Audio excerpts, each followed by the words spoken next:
भाजपाचे अमरावती शहराध्यक्ष डॉक्टर नितीन धांडे यांनी एक मोठी घोषणा केली आहे। त्यांनी अमरावती आणि जिल्ह्यांच्या विकासासाठी मिळालेल्या 158 कोटी रुपयांच्या निधीबद्दल मुख्यमंत्री देवेंद्र फडणवीस आणि पालकमंत्री चंद्रशेखर बावनकुळे यांचे आभार मानले आहे। चला तर जाणून घेऊया या निधीचा नेमका उपयोग कसा होणार आहे आणि याबद्दल डॉक्टर नितीन धांडे यांनी काय माहिती दिली आहे। च्या विकासासाठी जिल्हा नियोजन समितीच्या माध्यमातून 158 कोटीचा निधी प्राप्त झालेला आहे। हा निधी प्राप्त करण्यासाठी जो पाठपुरावा केला येथील स्थानिक पदाधिकाऱ्यांनी आपल्यासोबत भाजपाचे अमरावती शहर अध्यक्ष डॉक्टर नितीन धांडे साहेब जाणून घेऊया त्यांच्या काय प्रतिक्रिया।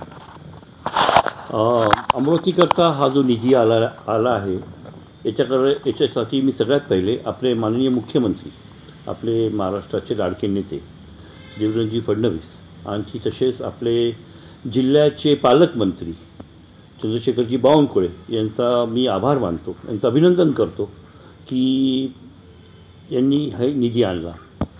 तसं पाहिलं तर टोटल 527 कोटी रुपये आपल्याला पाहिजे होते, आणखी त्याच्यातले 30% निधी सध्या आपल्याकडे आलेला 158 कोटी। फार आवश्यकता होती या पैशाची यावेळेस, कारण की पुष्कळसे कामं ठप्प झाले होते। आरोग्याचे, शिक्षणाचे, उच्च शिक्षणाचे, जनहित लोककल्याणकरता जे कार्यक्रम आपण राबवत असतो त्या सगळ्या कार्यक्रमामध्ये एक गती थांबल्यासारखी झाली होती। आणि आता हे निधी आल्यामुळे ती गती जी आहे, ती स्पीड ऑफ डेव्हलपमेंट जी आहे, डेव्हलपमेंट करता जी स्पीड लागते ती स्पीड आता आपण घेऊ। आणखी महानगरपालिकेला पण याच्यातला निधी भेटेल, याच्यातला निधी आरोग्याकरता भेटेल, मल्टी स्पेशालिटीला भेटेल, पुष्कळसे प्रायमरी हेल्थ सेंटर्स आहेत, शाळा आहेत, यांना हा निधी जाईल। त्याच्यामुळे पुष्कळसं काम लोककल्याणाचं काम आता घडेल। पुढे पण आम्ही पाठपुरावा करून पालकमंत्र्यांशी चर्चा करून पुढची जी निधी आपल्याला अजून पाहिजे आहे त्याच्याकरता आम्ही त्यांचा पाठलाग करणार, त्यांच्याशी बोलणार आहे, चर्चा करणार आहे आणि आम्ही तो निधी भेटला पाहिजे याचं आम्ही त्यांच्याकडे तसं एक निवेदन पण देणार आहे। खरंच खूप खूप अभिनंदन देवेंद्रजी फडणवीस आपले लाडके नेते, महाराष्ट्राचे मुख्यमंत्री, आणखी आपल्या जिल्ह्याचे पालकमंत्री बावनकुळे साहेबांचं मी खूप खूप अभिनंदन करतो। आणखी असं अपेक्षा करतो खूप पुढच्या वेळेत या कमी वेळामध्ये बावनकुळे साहेब ज्या गतीने काम करत आहे, जी स्पीड आमच्या पालकमंत्र्यांनी घेतलेली आहे ती स्पीड आणखी वाढो, आणखी शहराचे जिल्ह्याचे सगळे कामं लोक जनहित कल्याणाची जी कामं आहे ते ताबडतोब व्हायला पाहिजे।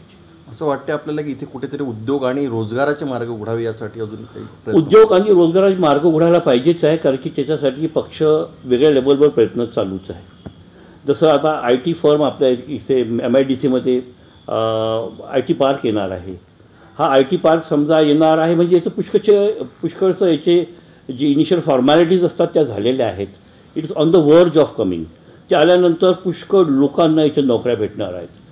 तसंच माझं स्वतःचं एक स्वप्न आहे की आपण आपल्या MIDC एक फार्मसी हब चालू करायचं।